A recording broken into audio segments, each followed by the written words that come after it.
procedure where dispute concerning land or water is likely to cause breach of peace. Section 164 का main purpose है कि अगर किसी land, voter या उनके बाउंड्री को लेकर जो पार्टीज के बीच डिस्प्यूट है जिससे पब्लिक पीस बिगड़ने का रिस्क हो, जैसे झगड़ा, वायलेंस एक्सेट्रा, तो एग्जीक्यूटिव मजिस्ट्रेट तुरंत एक्शन ले सकता है।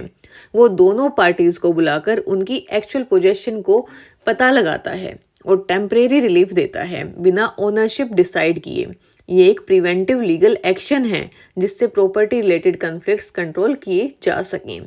Let's read this section for better understanding. Section 164 Procedure where dispute concerning land or water is likely to cause breach of peace. Clause 1.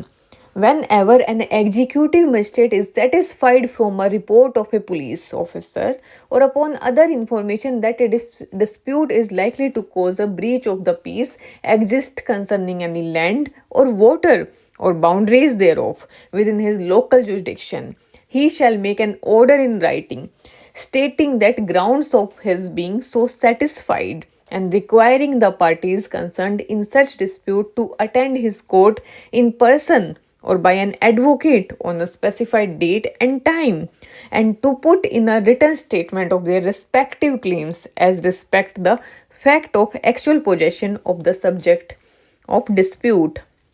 मतलब अगर मजिस्ट्रेट को पुलिस रिपोर्ट या किसी और क्रेडिएबल सोर्स से ये पता चले कि किसी लैंड, वोटर या बाउंड्री को लेकर ऐसा डिस्प्यूट है जो पब्लिक पीस को डिस्टर्ब कर सकता है, तो वो लिखित ऑर्डर पास करेगा और बताएगा कि उसे ऐसा क्यों लगता है और दोनों पार्टीज को बुलाएगा पर्सनली या एडवोकेट के थ्रू। एक स्पेसिफाइड डेट पर दोनों से कहा जाएगा कि लिखित रूप में बताए कि वो प्रॉपर्टी किसके पोजेशन में है। After that, clause 2. For the purpose of this section, the expression land or water includes buildings, market, fisheries, crops or other produce of land and the rent of profits of any such property.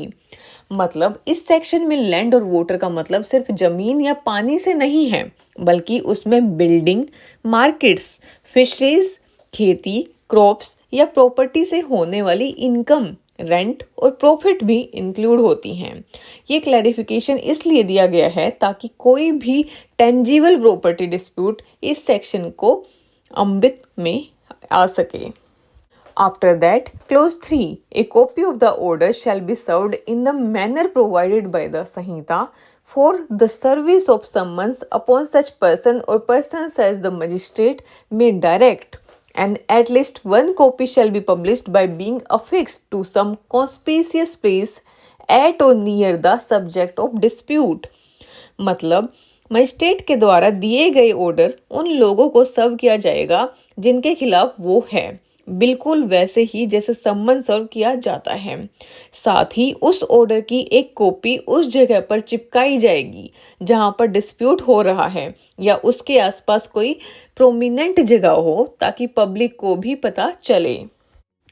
After that, clause 4. The magistrate shall, without reference to the merits of the claims of any of the parties to a right to possess the subject of dispute, pursue the statement so put in, hear the parties, receive all such evidence as may be produced by them, take such further evidence, if any, as he thinks necessary, and if possible, decide whether any and which of the parties was, at the date of the order made by him under subsection 1, in possession of the subject of dispute, provided that if it appears to the magistrate that any party has been forcibly and wrongfully dispossessed within 2 months next before the date on which the report of a police officer or other information was received by the magistrate, or after the date and before the date of his order under subsection 1, he may treat the party so dispossessed as if that party had been in possession on the date of his order under subsection 1.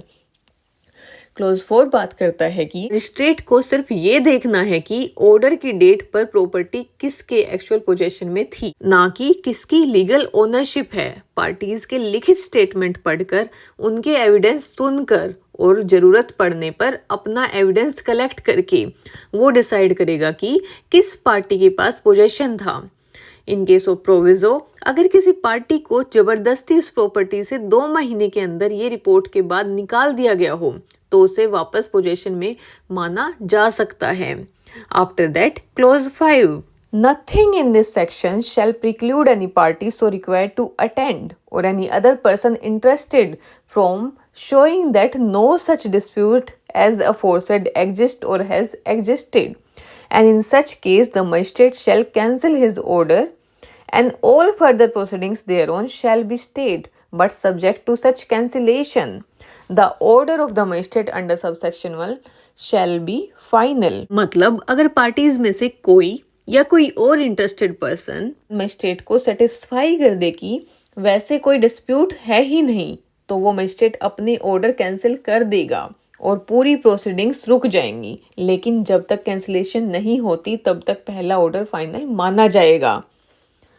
After that close 6 A, if the magistrate decides that one of the parties was or should under the proviso of subsection 4 be treated as being in such possession of the said subject of dispute, he shall issue an order declaring such party to be entitled to possession thereof until evicted therefrom in due course of law, and forbidding all disturbances of such possession until such eviction, and when he proceeds under the proviso to subsection 4 may restore to possession the party forcibly and wrongfully dispossessed।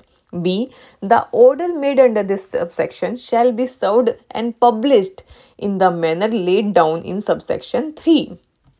मतलब अगर magistrate decide करता है कि कोई party possession में थी या forcibly dispossessed होने उसे पोजेशन में माना जाए तो वो एक ऑर्डर पास करेगा कि वो पार्टी कब तक पोजेशन में रहे जब तक लॉफुली उसे एविक्ट ना किया जाए। अगर किसी को जबरदस्ती निकाला गया हो तो उसे वापस पोजेशन में भी दिया जा सकता है। बी बात करता है इस ऑर्डर का भी वैसे ही सर्विस और पब्लिकेशन होगा जैसे सब सेक्शन 3 में है। अब बात करते हैं क्लोज 7 की। When any party to any such proceedings dies, the magistrate may cause the legal representative of the deceased party to be made a party to the proceedings and shall thereupon continue the inquiry. And if any question arises as to the who is the legal representative of the deceased party for the purpose of such proceedings, is all person claiming to be representative of the deceased party shall be made parties thereto। मतलब अगर किसी party की death हो जाती है तो magistrate उनके legal representative को प्रोसीडिंग्स में पार्टी बना सकता है। अगर लीगल हियर का डिस्प्यूट हो तो सभी क्लेमेंट्स को पार्टी बनाया जाएगा और इंक्वायरी कंटिन्यू रहेगी। After that close 8, if the magistrate is of opinion that any crop or other produce of the property the subject of dispute in a proceeding under section pending before him is subject to speedy and natural decay, he may make an order for the proper custody or sale of such property, and upon the completion of the inquiry shall make such order for the disposal of such property or the sale proceeds thereof as he thinks fit। मतलब अगर magistrate को लगे कि disputed property जैसे crop perishable item जल्दी खराब हो सकती है तो वो उसकी कस्टडी या सेल को टेम्परेरी ऑर्डर दे सकता है। इंक्वायरी के बाद उसकी प्रॉपर डिस्पोजल या सेल प्रोसीड्स का डिसीजन करेगा।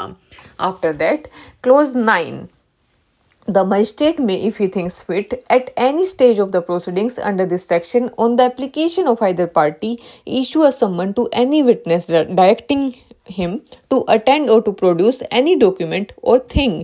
मतलब अगर किसी पार्टी की रिक्वेस्ट पर जरूरत हो तो मजिस्ट्रेट किसी भी विटनेस को बुलाने के लिए सम्मन इशू कर सकता है या किसी डॉक्यूमेंट को मंगवा सकता है। ये उसके इंक्वायरी पावर का हिस्सा है।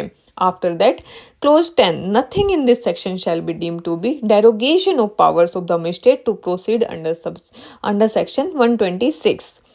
मतलब इस सेक्शन में दिया गया procedure section 126 preventive action in case of offence का मजिस्ट्रेट के पावर्स को कम नहीं करता। दोनों अलग अलग प्रोविजंस हैं और मजिस्ट्रेट दोनों का यूज कर सकता है सिचुएशन के हिसाब से। इन शॉर्ट सेक्शन 164 एक प्रिवेंटिव सिविल प्रोसीडिंग्स है जिसका मकसद है कि प्रॉपर्टी लैंड वोटर के डिस्प्यूट से पब्लिक पीस खराब ना हो।